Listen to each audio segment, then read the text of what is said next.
blessed to have one of the most incredible persons I've come across in my time at Yaounde. So if I were to look at Dr. Brenda Tanyi Tal, she's one of the most incredible persons that we got at Yaounde. With all honesty, I'm always honest, right? You know that we believe in honesty, yeah, because you may have a skill and that skill is yours. Now, then you know that skill is going to be able to reach out to people and save their lives.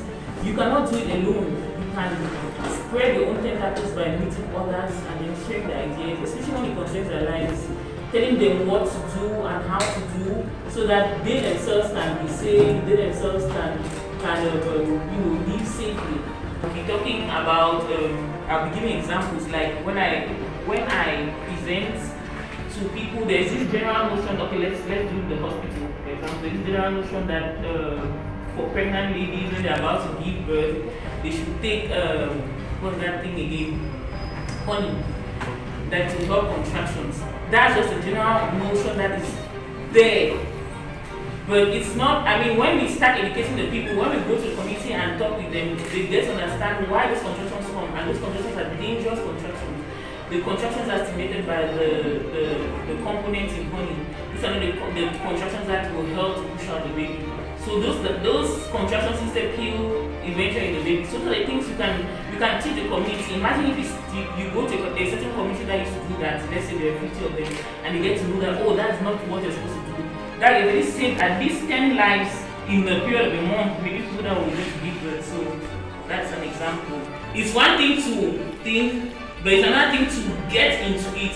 You have to be passionate. Only those that are passionate are able to reach the end. If you just have it in mind and you're just lukewarm about it, you'll never be able to come up with your solution, to reproduce the solutions that you have talked about. And then taking the first step, no matter how little and insignificant it may seem to be, very, very important, because sometimes you may say, well, what can I really do?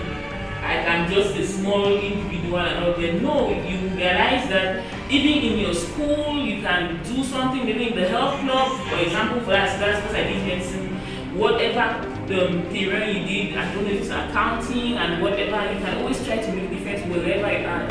And remember that scholarships, organizations and all pick someone up from what they are seeing to do. You will not just pick somebody with a dream and he has not done anything.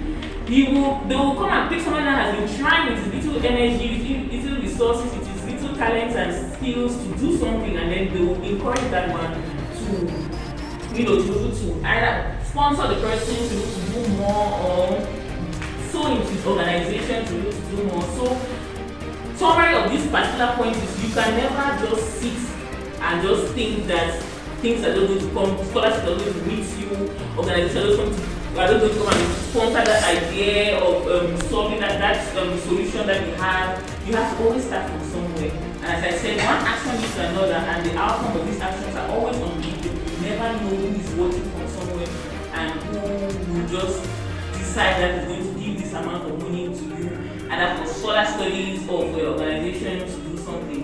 Okay. The next thing is lots of work is required. I think I already mentioned that. You will have to, no lie, you see how Mr. James goes about doing his work. If he had to be spending his time maybe watching movies and all, nobody would have even had this center would even exist, for example. You have to know that there's a time you have to dedicate, no matter what. You have to know that there's sacrifice you have to make.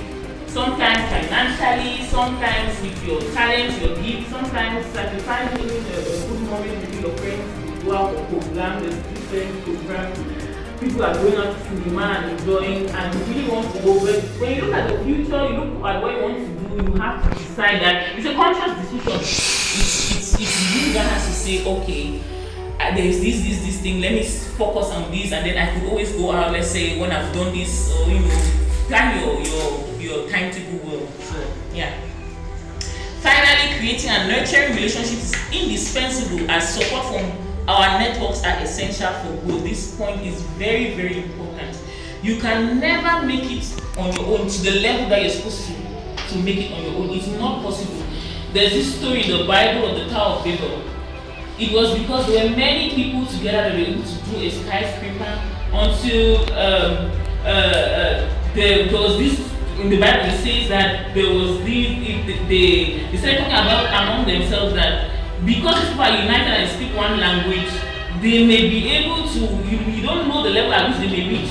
And so that's why they brought this confusion of language, confusion of tongues, and then that's when there was confusion because nobody was understanding each other, and then the power of people didn't continue, going and going and going. They had the aim of going until they reached the heavens.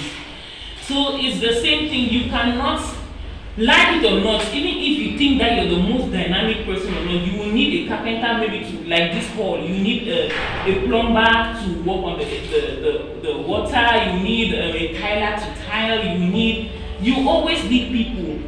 You always need organizations to sponsor, you always need to be together. So always learn to cherish your relationships, first of all with one another, and then learn to build, to network, to build relationships, to communicate.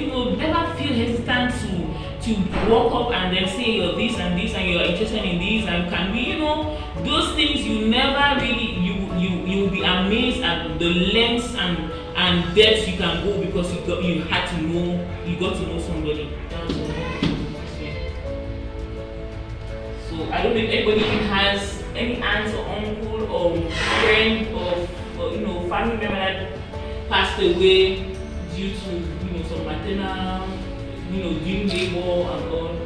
You do? I do. Yeah, I also do my first daughter. Exactly. My mom's very close friend when I was 8 or something. It really brought my mom so down because I've never seen my mom cry that much. She went to give birth and later on we just heard that she was bleeding. I was still 8, I didn't know anything. She bled and finally, well, the child survived but she died. And that's just postpartum memory. Whereas there are simple skills in what also does. We have very beautiful skills and steps on how to manage postpartum memories so that you can save that in 5 minutes. We go, for this one, for example, we go to those hospitals, many of the hospitals that, even the regional hospital, here there were regional hospital staff, Limbe and Boya, there were some clinics, we go recruit the staff actually. Normally, since it's a bit heavy, because many people fund it from out, but we also ask the institutions, most of the government institutions, to participate in any way they can. Usually they help in logistics and this and all. So that's how we get them, and then we teach them for a series of days on some very important, obstetric emergencies, how to handle them. For example, shoulder dystocia. Shoulder dystocia is when the baby is coming out of the maternal inlet and his shoulder gets stuck at the pelvic, So there's a way in rescuing those babies without having any complication either to the baby or to the mother, because sometimes if you don't maneuver well, the mother there's a nerve there that can be biased, and you can have, you have heard of people that give birth and they cannot walk anymore. They are cripples for life. All those things are avoidable if you just have the skills, so the adequate skills to be able to deliver that kind of problem. We also have postpartum hemorrhage, which is a very, very serious thing. You still hear about mothers giving birth and bleeding to death. All of those things are avoidable. There's a way we work with mnemonics, for example, that will help the nurses or the midwives or the doctor or the gynecologists when they're able when they are in the process to remember what to do. For example, the mnemonic for shoulder dystocia is helper mnemonic. I'm going a bit too detailed, but I'm just saying. That's fine, we're enjoying it. Yeah. Oh, okay. So the helper mnemonic, for example, H stands for calling for help. The first thing when you see a case of shoulder dystocia, you try to call for help for your other colleagues to come. The next thing is to evaluate for episiotomy. Episiotomy is, seeing if the baby will be able to come out. Episiotomy is using a knife, the medical knife, surgical knife, to see the baby is going to be able to come out. If we evaluate that the inlet is okay, you don't need to do an episiotomy. The next thing is lifting up the legs. When you lift up the legs of the lady, the pelvic girdle is enlarged even more. So there's a wider outlet for the baby to be able to come out. There's that. There's P in the helper, because helper is H-E-L-P-E-R-R. So I've talked about H-E-L-P.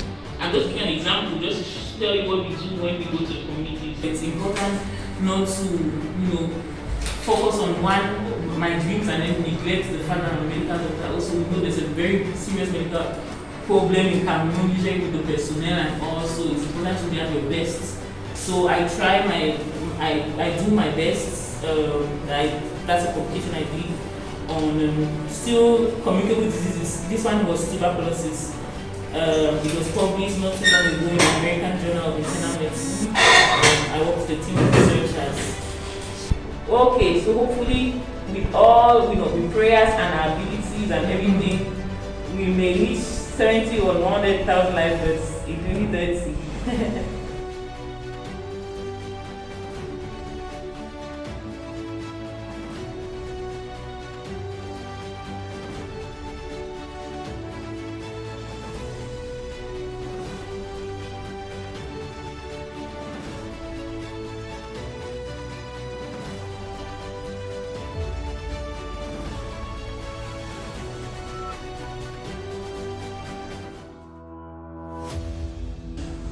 She's one of those that had held my attention spellbound for long.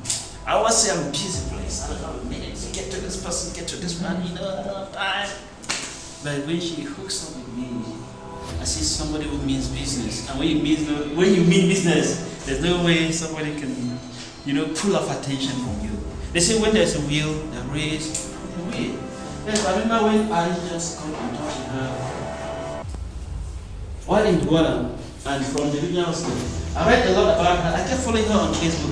The great things she had been doing and doing. I started asking questions. How comes it took so long before we came to meeting her? Because while we wait for people to apply to open range, we also go to a lot of people. You may never know this. There are people that you see what they do and you feel like, no, we need to